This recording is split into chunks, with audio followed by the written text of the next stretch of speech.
ชาติแล้วก็ส่งผลไปยังสังคมโดยรวมช่วงปีใหม่อาตมาก็ได้นำเรื่องความเป็นมาประวัติความเป็นมาของวันสงกรานต์นิทานวันสงกรานต์แล้วก็น้อมนำเอาสิ่งที่เป็นสาระจากนิทานวันสงกรานต์มาเล่าสู่ท่านทั้งหลายได้ฟังกันจริงๆแล้วถ้าเราจะมองไว้ลึกในหันสาระก็จะได้เข้าใจในหลักธรรมในทางพระพุทธศาสนาแบบว่าเราจะหันแต่กิจกรรมซึ่งเป็นสิ่งที่เป็นผิวเผินนะแพทย์มาเฝ้ามองเรื่องนี้ก็ประเมินโดยรวมว่าพุทธศาสนิกชนไทยของเรานั้นก็ยังยึดมั่นและเข้าใจในหลักคำสอนโดยเฉพาะอย่างยิ่งผู้ที่มีประสบการณ์หรือผู้สูงอายุที่ผ่านโลกผ่านร้อนผ่านหนาวมีประสบการณ์ชีวิตในส่วนของเยาวชนรุ่นใหม่ก็ทำกิจกรรมทางศาสนาเหมือนกันก็แบบคนรุ่นใหม่อันนี้เป็นเรื่องธรรมดาก็จะอยู่ที่ผู้ที่เป็นพ่อเป็นแม่จะได้พาลูกพาเต้าเข้าวัดเข้าวาแล้วก็มีโอกาสได้สร้างบุญสร้างกุศลมีกิจกรรมมาหนึ่งที่น่าชื่นชมโดยเฉพาะเรายังถือปฏิบัติกันมาก็คือการทำบุญโดยเฉพาะตาลขันเข้ากับเมืองเฮาว่าตาลขันเข้าก็ความหมายก็รู้ว่าตาลขันเข้านั่นก็คืออุทิศส่วนกุศลไปให้ผู้ที่ได้ล่วงลับไปแล้วจะเป็นพ่ออุ้ยแม่อุ้ยก็ดีเป็นพ่อเป็นแม่ท่านจะล่วงลับไปขนาดไหนก็รูปแบบก็เปลี่ยนไปอย่างเหมือนสมัยก่อนอาตมาภาพอยู่บ้านนอกญาติโยมเพิ่นมาตาลขันเข้าจะตาลหาพ่ออุ้ยขอขันหนึ่งตาลหาแม่อุ้ยขอขันหนึ่งพ่อขอขันหนึ่งแม่ขอขันหนึ่งเนี่ยมาตาลคนหนึ่งก็เอาขันหนึ่งเป็นภาพอย่างนั้นสมัยก่อนพระยานวัดจะต้องเตรียมถาดเตรียมถ้วยเตรียมจานไว้แล้วคนที่ล้างถ้วยล้างจานก็คือพระเนร สมัยนั้นแต่ปัจจุบันนี้ได้ปรับเปลี่ยนไปสังเกตดูเรื่องตาลขันเข้านี่ก็ยังมีอยู่ว่าตาลคือคนนั้นคนนี้กี่ขันเนี่ยนะแต่ว่าบางท่านนี่เพิ่นนำมาเป็นสังฆทาน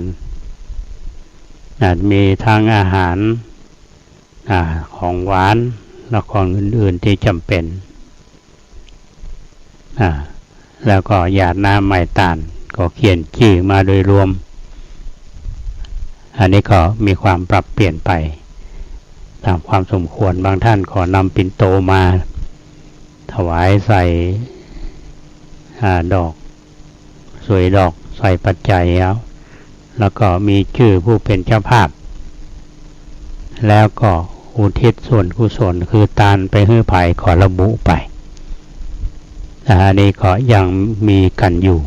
นะครับอันนี้ก็ถือว่าเป็นการตาลขันเข้าก็ยังรักษาฮิตหอยกันอยู่นะอย่างในโดยเฉพาะอย่างยิ่งในประเพณีของคนเมืองเฮาตาลขันเข้านี่ถ้าจะโดยวิธีการทำบุญในทางพระพุทธศาสนาก็จะอยู่ในเรื่องของทานน้ำใหม่บุญสำเร็จด้วยการให้ตาล แล้วมีวิธีการทำบุญแห่งมันหนึ่งก็คือศีลไมยบุญสำเร็จด้วยการรักษาศีลคำว่าศีลนี่ถ้ามันก็รวมทั้งศีลถ้าจะหมายถึงศีลห้า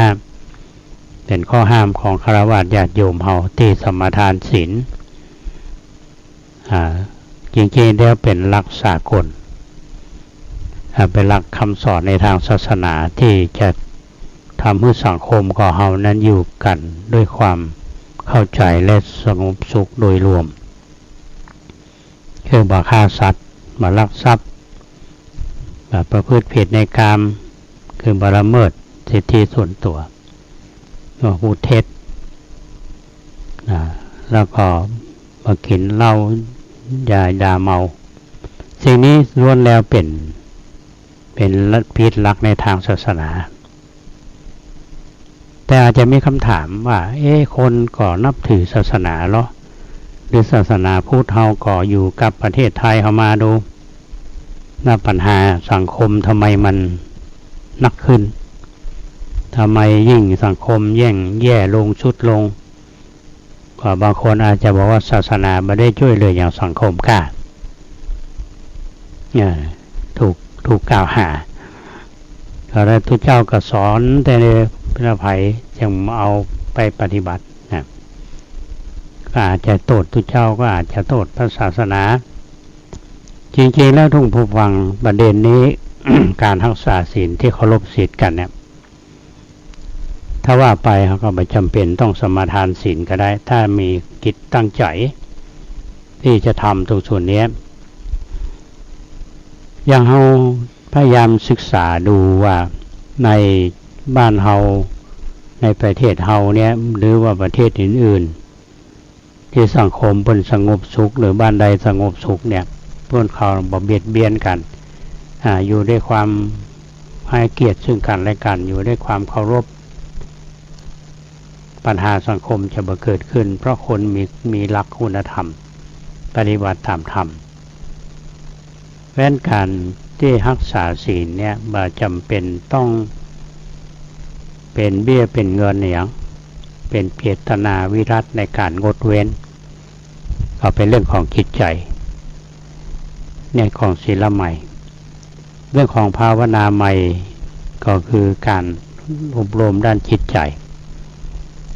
อันนี้ก็ไม่ได้เกี่ยวกับวัตถุการอบรมจิตใจและเรียนรู้ในหลักคำสอนในทางพระศาสนาและก็นำมาปฏิบัติสรุปง่ายๆก็คือว่าการที่เอาหื้อตานั้นไม่เป็นวัตถุสิ่งของเป็นสมบัติภายนอกการรักษาศีลนั้นก็คือการชำระใจเฮาให้มันพออยู่ในที่สงบสังคมสงบร่มเย็นจิตใจก็สงบเบิกบานสุขภาพจิตก็ดีสุขภาพกายก็ดีอันนี้ก็ทำให้สังคมเฮาก็จะเป็นสุขวันปีใหม่เมืองที่ผ่านมาเนี่ย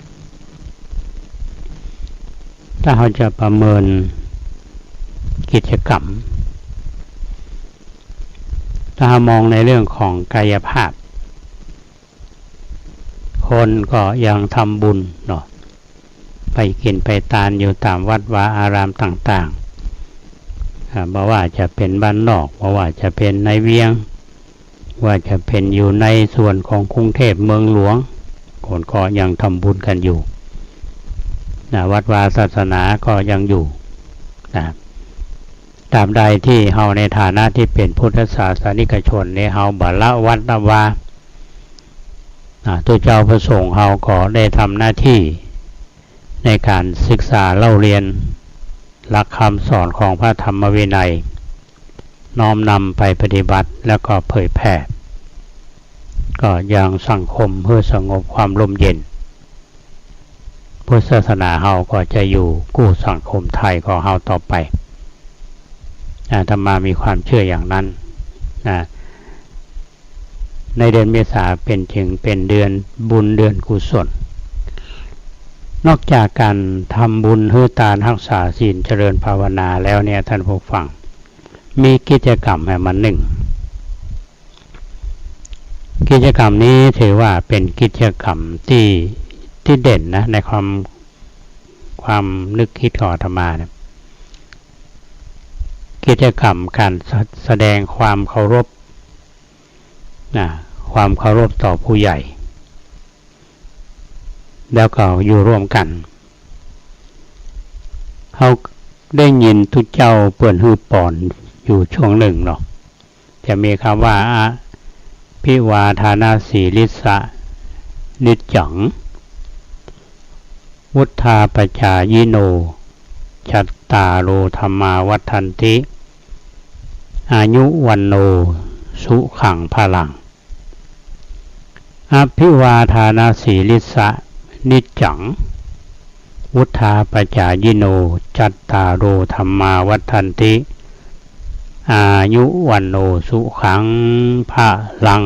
นี่นะถ้าท่านหูคำแปล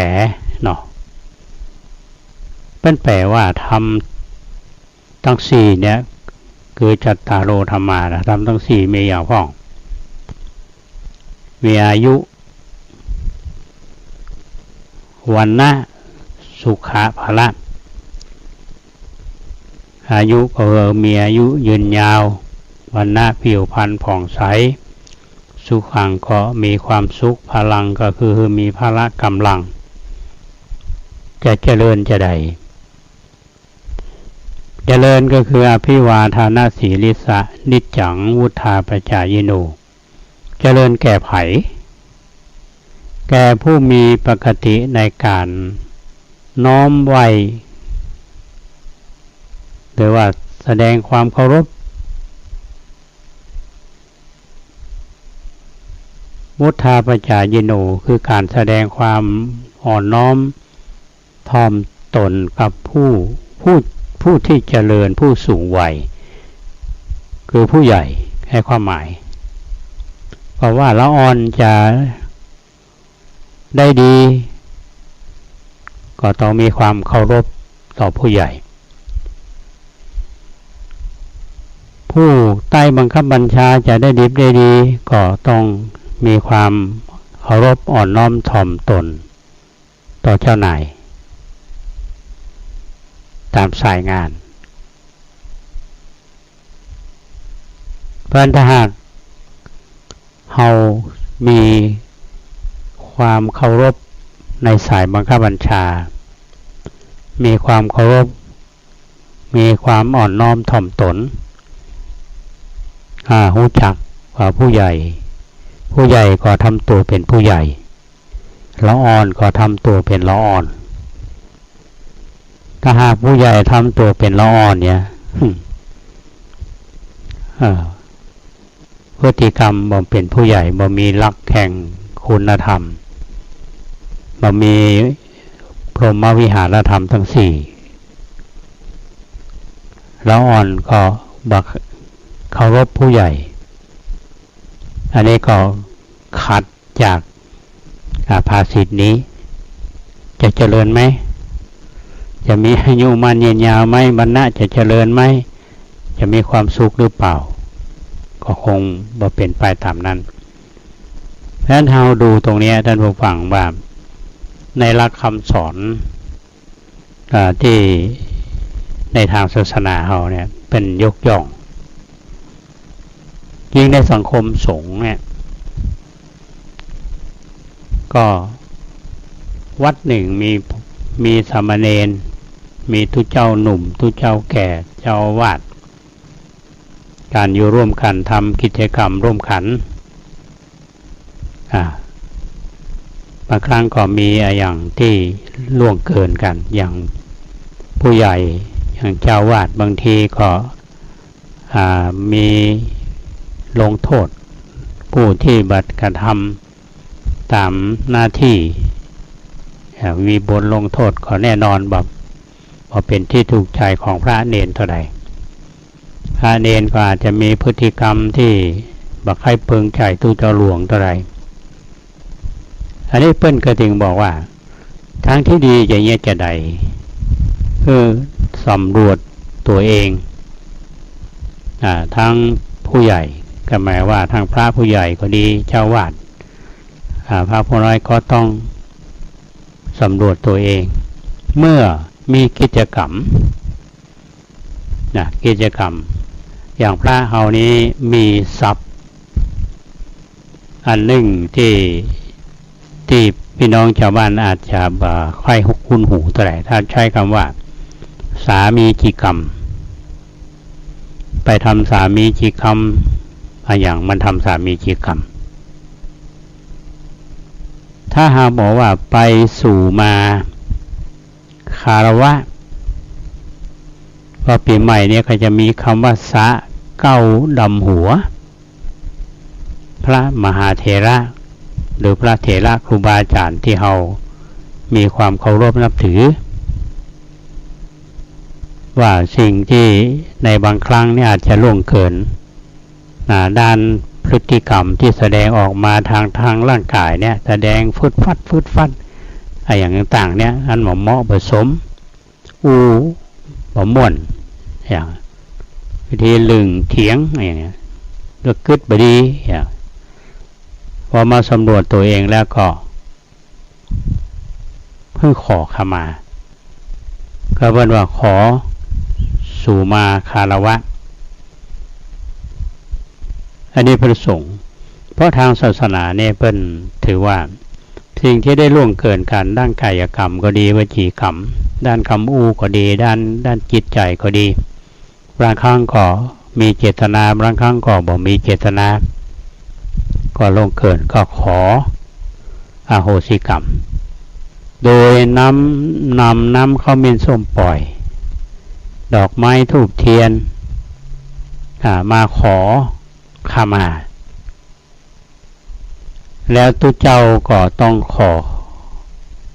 เพื่อนว่าภาษาพระเฮาว่าอดโทษก็คือความหมายเฮาแบบภาษาไทยก็คือยกโทษ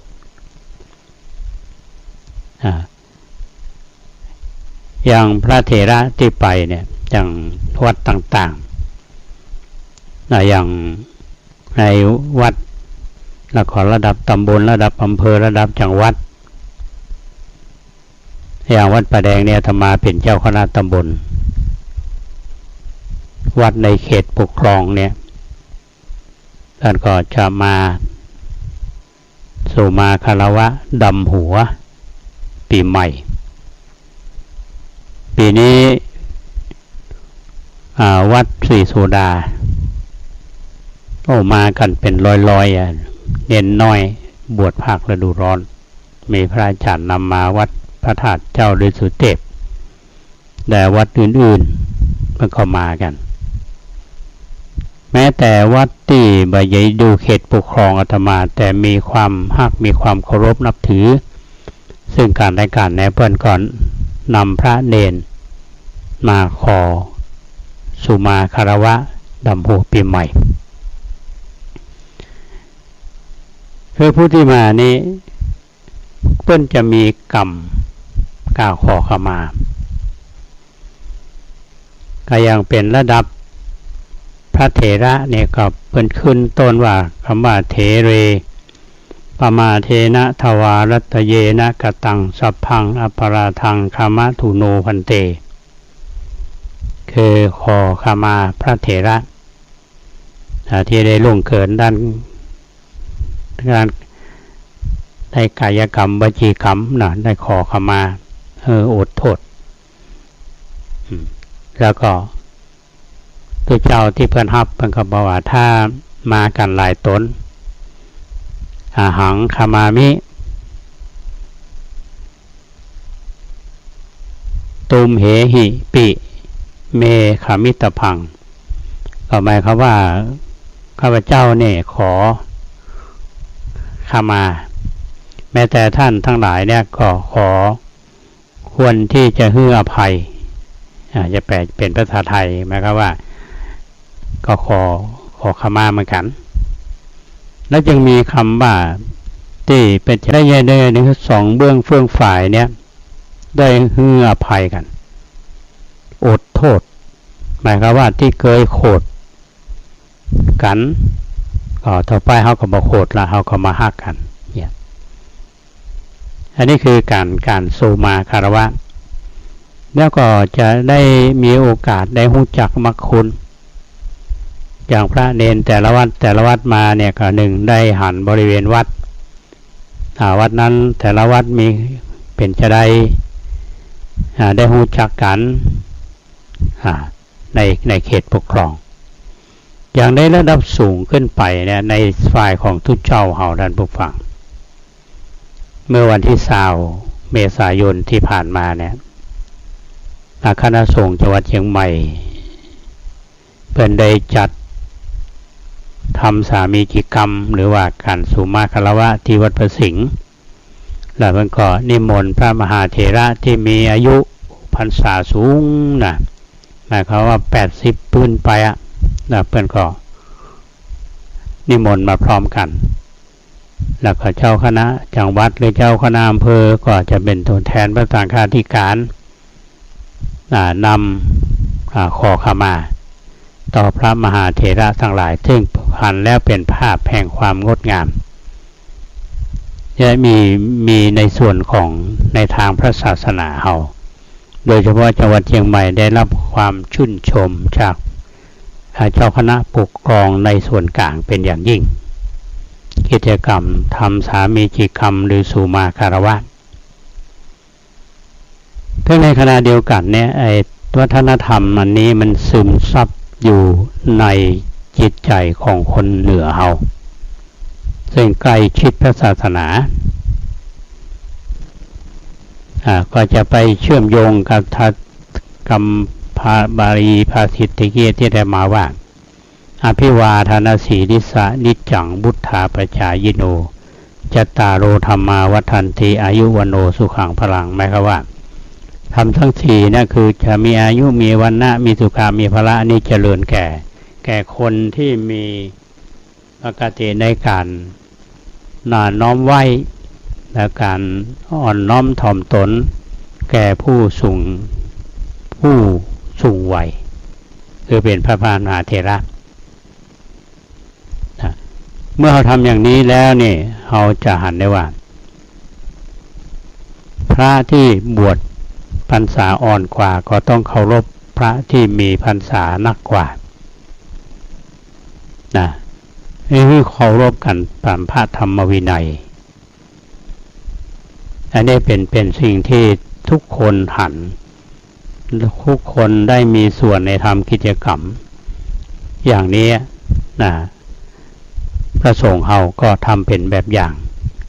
เคารพกันประทำพระธรรมวินัย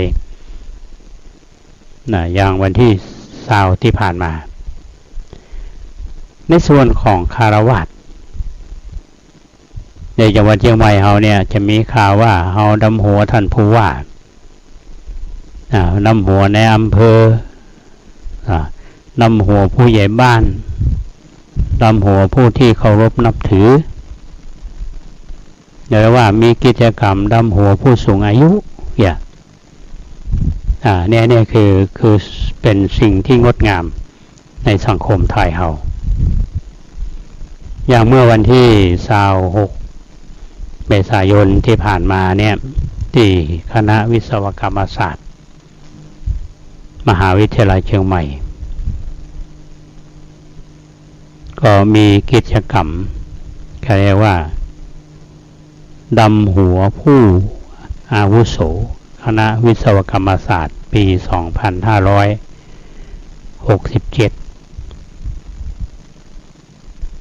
ซึ่งทางท่านรองศาสตราจารย์ดร.ธงชัยว่องสมุทรคณบดีคณะวิศวกรรมศาสตร์มหาวิทยาลัยเชียงใหม่เพิ่นก็จัดทุกปีโดยเชิญคณาจารย์ผู้อาวุโสมาร่วมกิจกรรมปีนี้หน้าตาเป็นพิเศษมีท่านรองศาสตราจารย์ดร.สมเกียรติจอมจันยองอดีตคณบดีคณะวิศวกรรมศาสตร์ มหาวิทยาลัยเชียงใหม่ในฐานะที่ท่านเป็นประธานอาจารย์ผู้อาวุโสขอได้ปิกมาในสถานที่เคยบริหารมาพบปะกับผู้บริหารครูบาอาจารย์ที่มุคุ้นเคยกันเจ้าหน้าที่แล้วอาตมาภาพก็ได้รับนิมนต์ไปร่วมกิจกรรมนี้เหมือนกับทุกปีก็ได้กล่าวธรรมกถาสัมโมทนียกถาเนื้อหาว่าจะได้สักคำหนึ่งเข้ามาต่อแล้วก็จากนั้นก็จะมีข่าวสารให้ท่านทั้งหลายได้ฟังกัน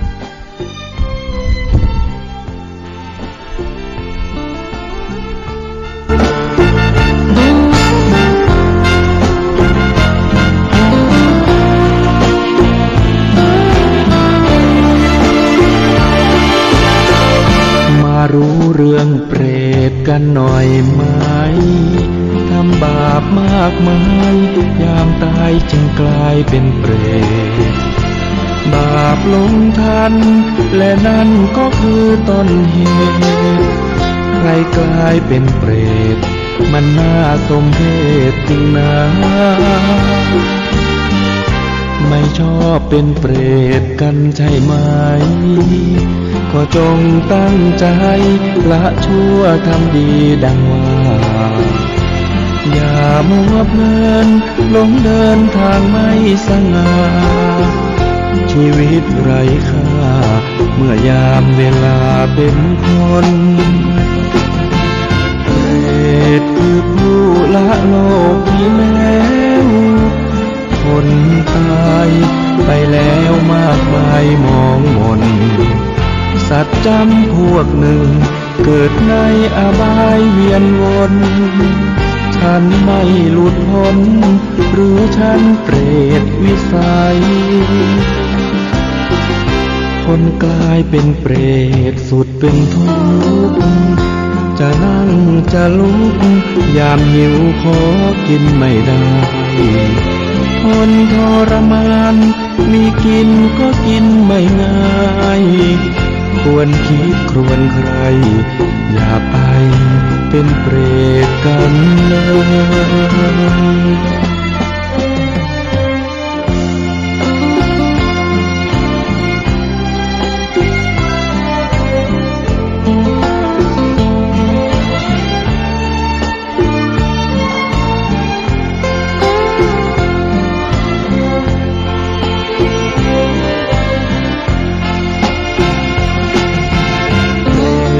คือผู้ละโลกนี้แล้วคนตายไปแล้วมากมายมองมนสัตว์จำพวกหนึ่งเกิดในอบายเวียนวนฉันไม่หลุดพ้นหรือฉันเปรตวิสัยคนกลายเป็นเปรตสุดเป็นทุกข์จะนั่งจะลุกยามหิวขอกินไม่ได้ทนทรมานมีกินก็กินไม่ง่ายควรคิดครวญใครอย่าไปเป็นเปรตกันเลย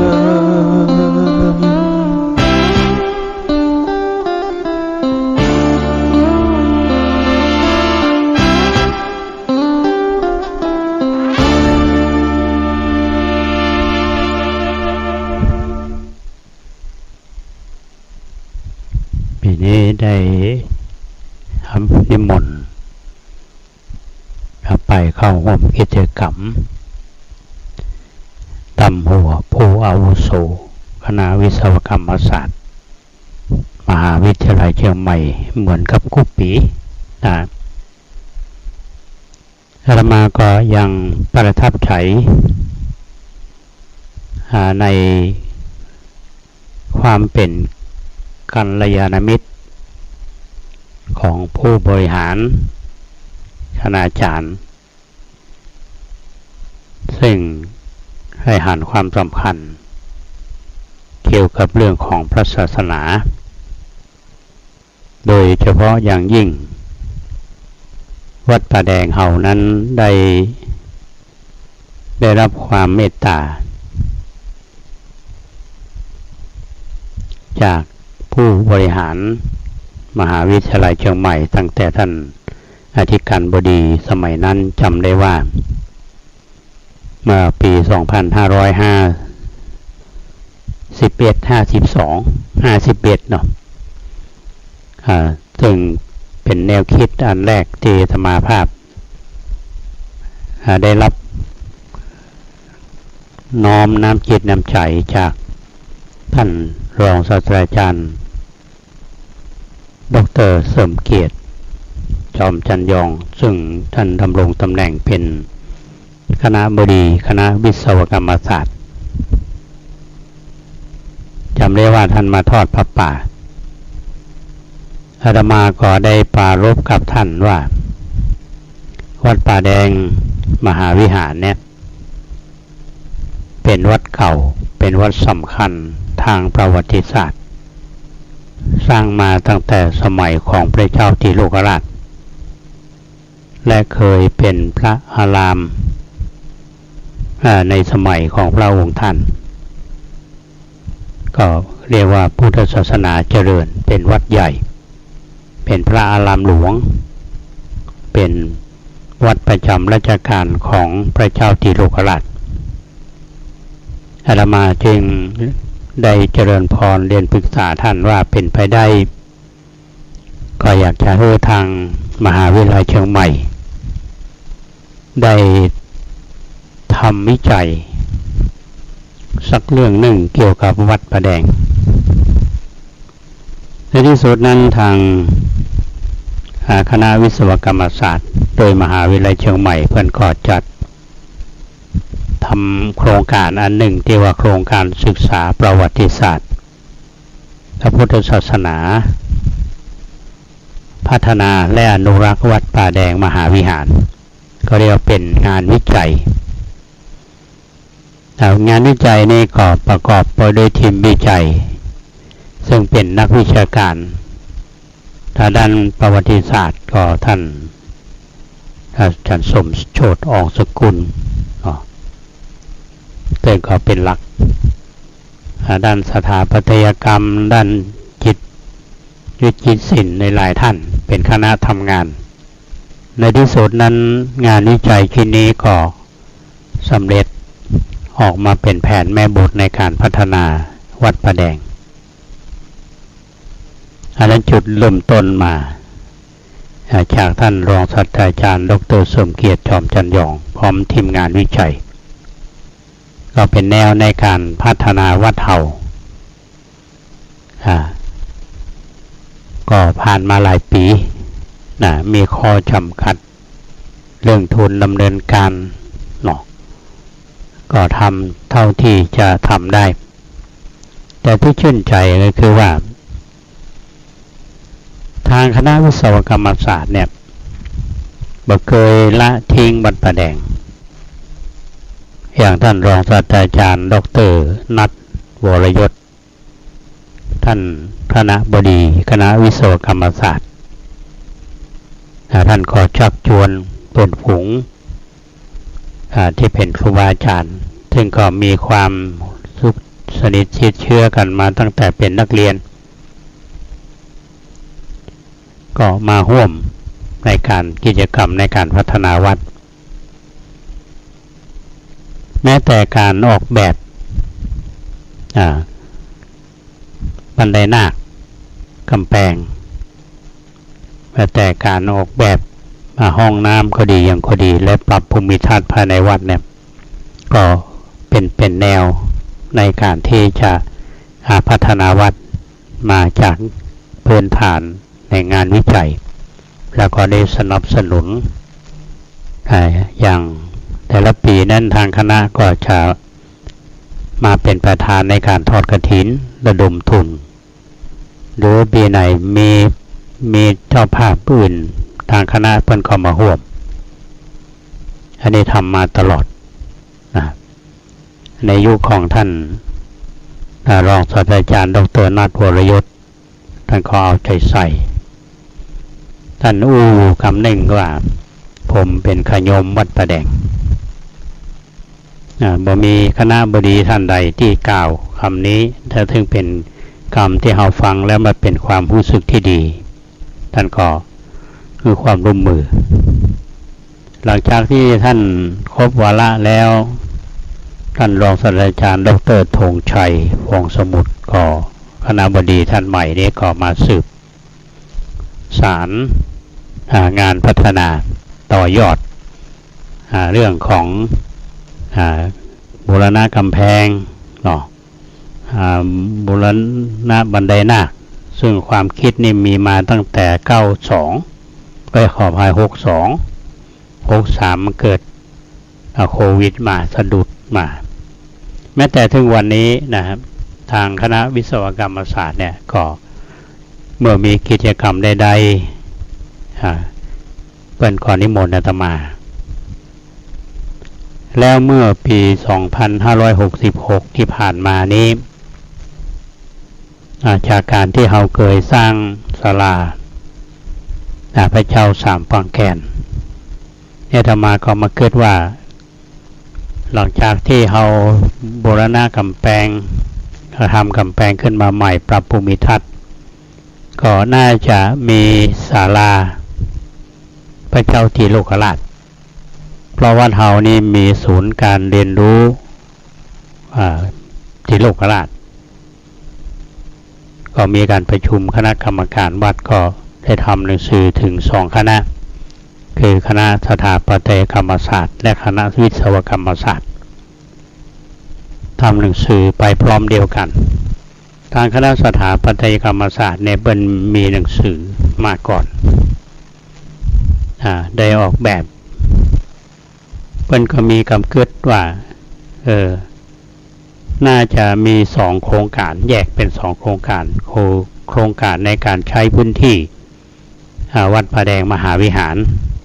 และก็โครงการจัดสร้างอาคารศูนย์การเรียนรู้และพิพิธภัณฑ์ที่โลกราชเป็น2โครงการมีการประชุมร่วมกันก็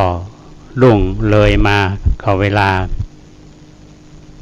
พอสมควรซึ่งก่อนหน้านั้นเราก็ได้มีการวางศิลาฤกษ์ศูนย์การเรียนรู้และพิพิธภัณฑ์ไปคือวันที่6มีนาคม2565เนาะ66วันแต่มาถึงปีนี้ก็ครบปีพอดี6มีนาคม2567งานสถาปัตยกรรมเบื้องต้นนี้งานก็ได้ผ่านไปด้วยความเรียบร้อยก็อยู่ในเรื่องของงานโครงสร้างซึ่งเมื่อตวานี้ธรรมาภาพก็ได้ทราบความคืบหน้าจากท่านคณบดีท่านหัวหน้าภาควิชาโยธาและท่านอาจารย์ที่รับผิดชอบเพิ่นเขาบอกว่าประมาณเดือนหน้าเนี้ยก็งานจะเสร็จแล้วก็อาจจะมีการประชุม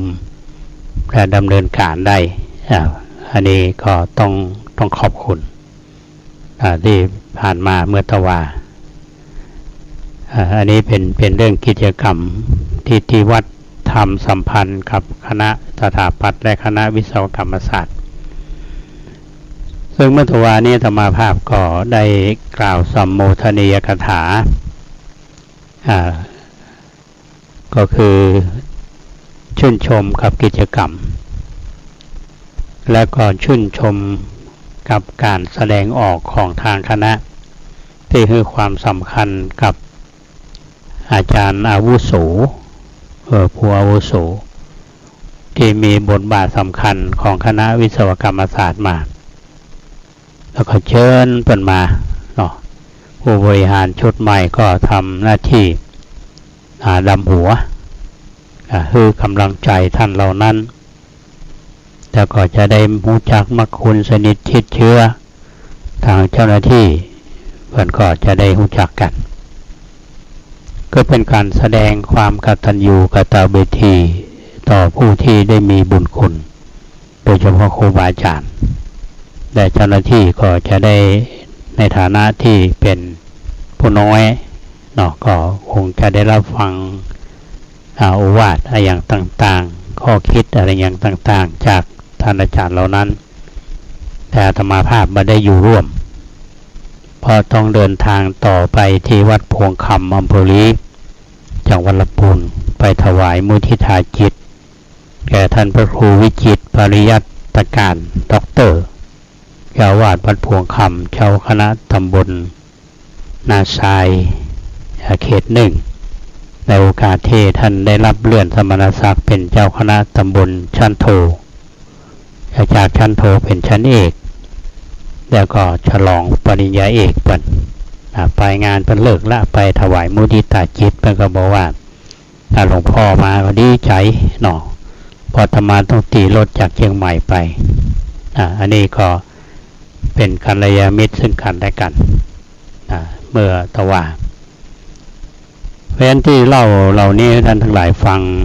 กิจกรรมโดยเฉพาะกิจกรรมดำหัวเนี่ยนะก็เป็นกิจกรรมที่น่าชื่นชมเพราะว่าเราแสดงความเคารพนับถือคือเกียรติและคือความสำคัญกันและโดยเฉพาะอย่างยิ่งคนเฮาที่มีความเคารพมีความนับถือต่อผู้ใหญ่บางครั้งผู้ใหญ่ก็ต้องการกำลังใจจากผู้น้อยเหมือนกันก็โดยหลักของพระธรรมวินัยที่ผู้อาวุโสขอยอมได้รับการเคารพนับถือจากผู้กว่าไทยบังคับบัญชาหรือผู้น้อยเป็นเรื่องธรรมดาอันนี้เป็นกิจกรรมที่เกี่ยวข้องกับวันปีใหม่สงกรานต์ก็นำมาเล่าให้ท่านทั้งหลายได้ฟังกันเหมือนกับสรุปกิจกรรมในปีใหม่ที่ผ่านมานิยมมาดำหัวหลายคณะอย่างเมื่อจะเจ้านี้ก็มีช่างกบหรือคุณสำราญกับคุณโยมนิรุบลปันตถาเนาะอันนี้พ้องกันรู้จักว่าช่างกบเปิ้นก็มาช่วยงานของวัดประแดงเฮาเนี่ยตลอดเหมือนกันกับคุณโยมรำไพซึ่งเป็นญาติกันมาดำหัวก็ได้บูชากันหลายเรื่องในฐานะที่รู้จักมักคุ้นกันก็ขออนุโมทนาโยมก่อนหน้านั้นก็มีอาจารย์วันเพ็ญเมื่อวันที่25อาจารย์วันเพ็ญณเชียงใหม่ซึ่งเป็นรองประธานสภาวัฒนธรรมจังหวัดเชียงใหม่อาจารย์ต้อยเป็นเมื่อก่อนนี้ก็สอนที่มชรก็รู้จักกันเมื่อละแล้วเพิ่นก็มากู้ปีก็มาเมื่อใดก็หันวัดประแดงเฮาดีขึ้นทุกปีเพิ่นว่าน่ะ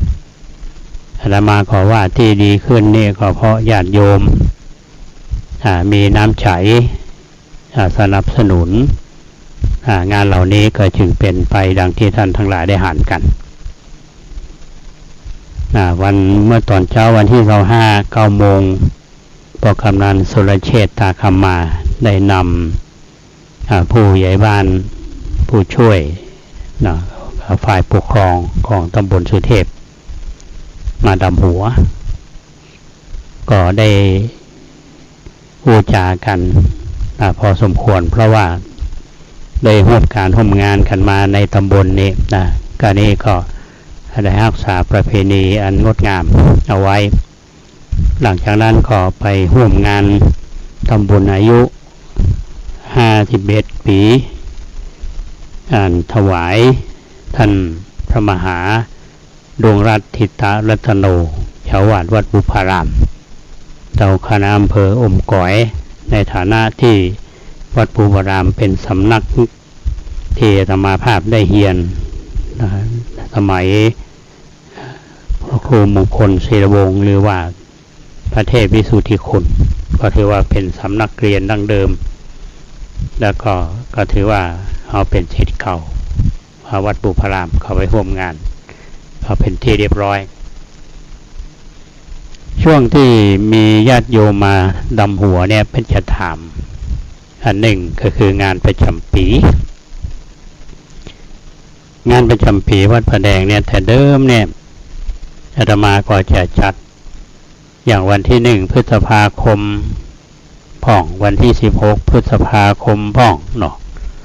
ช่วงแรกๆนี่จะใช้กันว่าวันกองทุนพระเจ้าธีโรกราชเพราะว่าเขาได้ตั้งกองทุนขึ้นมาชื่อกองทุนพระเจ้าธีโรกราชและมอบทุนการศึกษาให้กับพระภิกษุสงฆ์สามเณรและเยาวชนอย่างต่อเนื่องพอในระยะหลังนี่เกิดตั้งแต่ปี2552เป็นต้นมาทำได้ว่าในปีนั้นนี่เป็น600 ปีพระเจ้าธีโรกราชเป็นวันชาตการของพระเจ้าธีโรกราชคือวันที่26เดือนพฤษภาคมของทุกปีอาตมาก็โดยมติของคณะกรรมการวัดเพื่อนก็หันชอบกันว่าทุกวันที่26เดือนพฤษภาคมเขาจะจัดงานวันกตัญญูดังนั้นในกิจกรรมทุกปีนั้นมันก็จะมีทักษิณานุปทานมีมอบทุนการศึกษาเจริญพุทธมนต์แล้วก็ญาติโยมก็มีส่วนร่วมในการเป็นเจ้าภาพทายทานเป็นเจ้าภาพผาดไตรเป็นเจ้าภาพโรงทานและเราก็จะได้ทำกิจกรรมนี้เพื่อน้อมรำลึกถึงบุรพากษัตริย์บุรพาจารย์หรือบุรพชนหรือผู้มีพระคุณต่อวัดป่าแดงมหาวิหารกุปีจัดวันเดียวคือวันที่26พฤษภาคมแต่ในปีนี้ก็ได้หารือกันได้ข้อสรุปในเบื้องต้นบอกว่าวันที่25เดือนพฤษภาคมก็เวลาประมาณบ่าย 4 โมงก็จะประกอบพิธีทักษิณานุปทานเพื่ออุทิศถวายพระเจ้าสามพังแคนซึ่งเป็นพระราชบิดาของพระเจ้าธีโรกราชพระเจ้าธีโรกราชผู้สถาปนาวัดป่าแดงมหาวิหารพระเมืองแก้วซึ่งเป็นกษัตริย์ของล้านนาเฮาที่ส่งเสริมกิจกรรมวัดป่าแดงอันนี้ในส่วนของพระมหากษัตริย์ในส่วนของเจ้าวาดที่มีความเกี่ยวข้องกับวัดป่าแดงมาตั้งแต่ต้นท่านพระมหายานคัมภีร์หรือท่านยานคัมภีร์หรือบางท่านยานคัมภีระ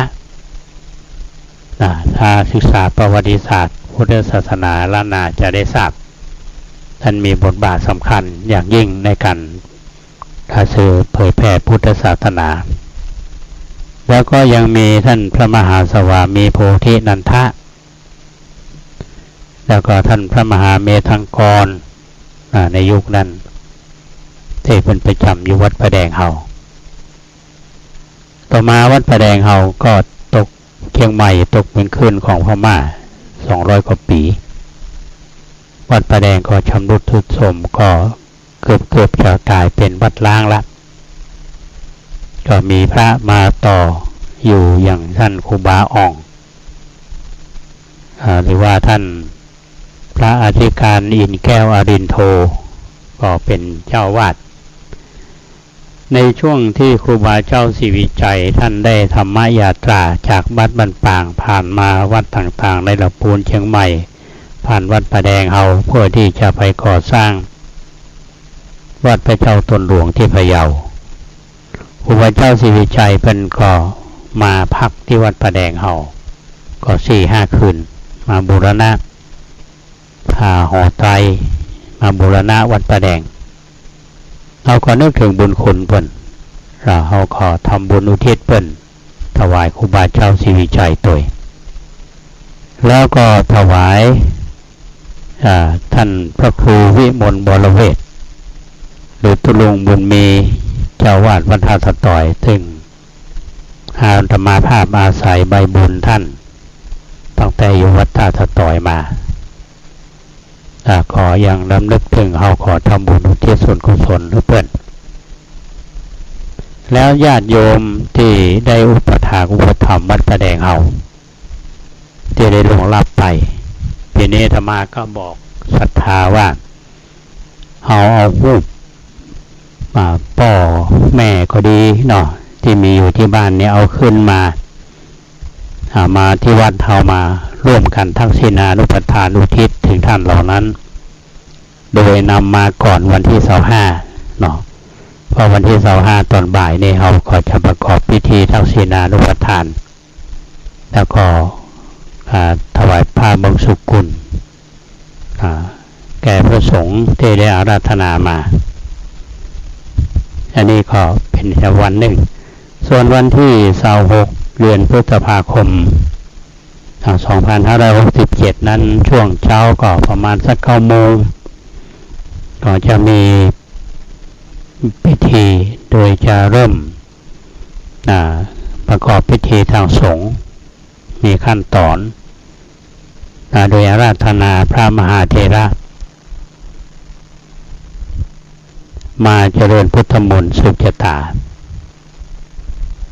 ในโอกาสที่อาตมาภาพมีอายุครบ72 ปี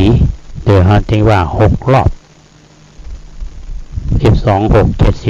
72ก็ถือโอกาสนี้จะได้ทำบุญ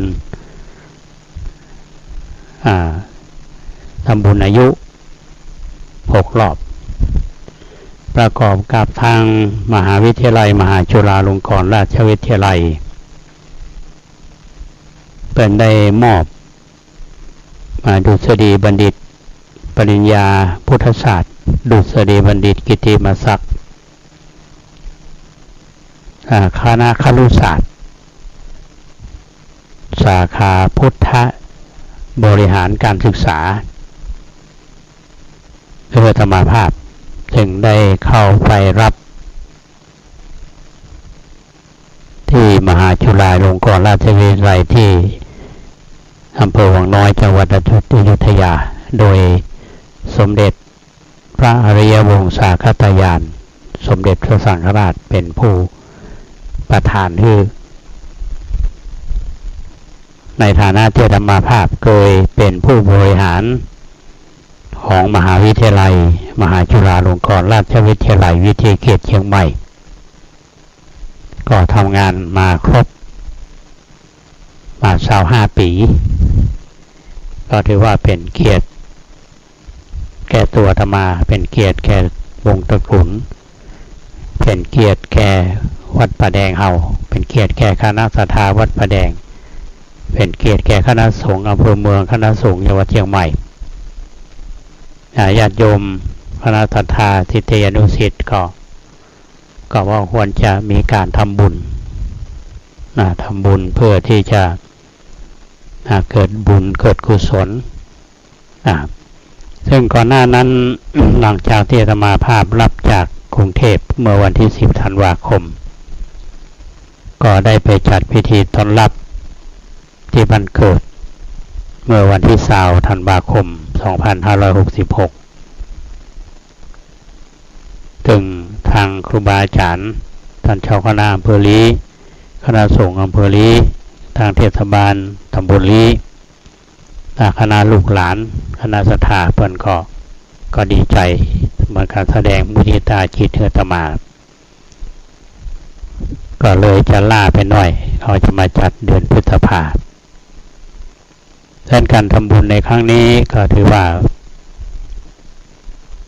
เป็นการแสดงความกตัญญูต่อผู้ที่ทำบุญคุณแก่เฮาโดยเฉพาะบุรพกษัตริย์บุรพาจารย์หมายถึงเจ้าวาดวัดประแดงเฮาบุรพชนผู้ถือความบุญธรรมวัดประแดงเฮาแอนมาภาพก็ขอเชิญชวนญาติโยมท่านสาธุชนทุกท่านที่จะได้มีส่วนในการสร้างบุญโดยกันถ้าว่าท่านมีเจตนาจะร่วมเป็นเจ้าภาพถวายจตุปัจจัยแก่พระมหาเถระก็ดีถวายผ้าไตรบังสุกุลก็ดี หรือร่วมเป็นเจ้าภาพโรงทานก็ดีการโรงทานเนี่ยน่าจะมีทั้ง2 วันวันที่21ถึงแม้ว่า25ถึงแม้ว่าจะมีพิธีในตอนบ่ายก็จะมีพระสงฆ์องค์สามเณรและก็ศรัทธาเอามาเอาร่วมงานในช่วงเช้าอาจจะมีการเตรียมงานกันตั้งแต่วันที่23 24 25ส่วนวันที่26นั้นก็เชื่อว่าญาติโยมที่ได้รับทราบข่าวก็คงจะมาร่วมงานทั้งในส่วนของศิษย์เก่าวัดประแดงเฮาทางมจรผู้บริหารครูบาอาจารย์ตลอดทางองค์กรอื่นๆก็คงจะได้มาร่วมงานกันท่านใดที่จะมีส่วนร่วมในกิจกรรมวันกตัญญูปี 2567หรือว่าร่วมงานทำบุญอายุอาตมาภาพร่วมงานทำบุญโอกาสที่ได้รับปริญญาพุทธศาสตร์ดุษฎีบัณฑิตกิตติมศักดิ์ครุศาสตร์สาขาพุทธการศึกษาพุทธบริหารการศึกษาในครั้งนี้ก็ติดต่อได้ที่อาตมาภาพใช้หมายเลข0818815690 0818815690เบอร์เดิมเบอร์เดิมเบอร์เคยเปลี่ยนเบอร์นี้นะครับวันนี้ก็คิดว่าพอสมควรแก่เวลาก็จะล่วงเลยเวลาไปนิดหน่อยแล้ววันพรุ่งนี้เป็นวันอาทิตย์ก็คงจะได้มาปากันอยู่แต่เท่าที่ทราบว่าหลังจากทุ่มเป็นต้นไปพรุ่งนี้คณะศิษย์เก่าโรงเรียนบาลีสาธิตศึกษาวิเขตเชียงใหม่ก็จะมาดำหัวส่วนใหญ่นี่จะเป็นฆราวาสก็รับราชการเป็นครูบาอาจารย์เป็นตำรวจก็นึกถึงสมัยที่อาตมาภาพเป็นครูใหญ่เขาก็ยังไม่ลืมครูบาอาจารย์ก็จะมาดำหัวนี่ก็ต้องขออนุโมทนากับทุกท่านวันนี้ต้องขอบคุณท่านพระครูสมุวิศวัตรบรกิจโชท่านผู้อำนวยการสถานีวิทยุ 104.50 เมกะเฮิรตซ์ที่ริงสัญญาณแล้วก็คุณเกษตรเพชรสำริดกก้าวหน้านิวที่ดูแลด้านเทคนิคประสานงานทำเพื่อมีรายการและท่านผู้ฟังทุกท่านก็ได้รับฟังคลื่น 92.25 เฮามาด้วยดีตลอดและอนุโมทนาบุญกับท่านผู้ฟังทุกท่านที่ติดตามรับฟังรายการถ้าจะมีอย่างแนะนำจะมีร่วมกิจกรรมย้ำแถมคำเบอร์0818815690ปากกันใหม่วันพรุ่งนี้ขอเจริญพร